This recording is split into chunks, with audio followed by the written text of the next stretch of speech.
Joined this evening by Larry Sykes, who has now joined the Toledo Public School Board again. You took about 2 years off. Now you've been reelected. Why did you decide to come back? I really never left. I just wasn't on the board. I was involved in the Children's Education and Toledo Public School Board, went to a lot of their meetings and worked with the board members presently and ones past. I wanted to come back because I think I had something to offer. There's some opportunities out there that still exist that can help our children continue to reach their goals and their dreams and get a good quality education, and I think I have something to offer this present board and look forward to working with them, Sean. And what's going to be the #1 priority? We're talking a little bit earlier about 8th graders and their proficiency. Do you see that as one of the big targets?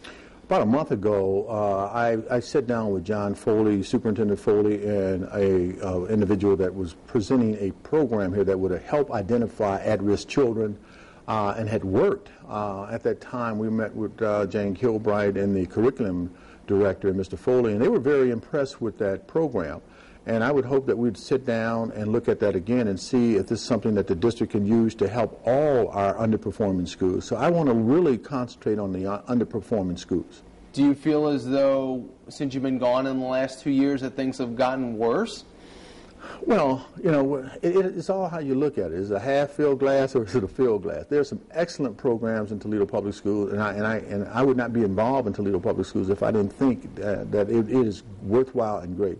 We educate anybody regardless of race, religion, wealth, social, economical condition. We're the best educators there is. So I believe that the district is very positive in what we have to offer our children. But is there some need and some changes? Definitely. Okay. And one thing you've been talking about since you've left the board is the Building for Success program, and when it comes to minority contractors especially, do you feel as though maybe you can step in and try to bring all sides together and maybe smooth out some of the rough edges on that program? I have the history because I was one of the ones that helped start that and helped pass the levy. Unfortunately, we've had a significant exchange on the board, if that's a word to use, because we've had musical chairs. If we could stabilize the board, we could do a lot. I think with the knowledge that I have and how that program started and how to put it in place would be beneficial. Because those small business owners have their children in our school district. The economy is bad, and if we can help, build families and keep them strong, then that's what we need to do. All right, best of luck to you, Larry Sykes. Thank you very much for your time. And that is tonight's Talk Back.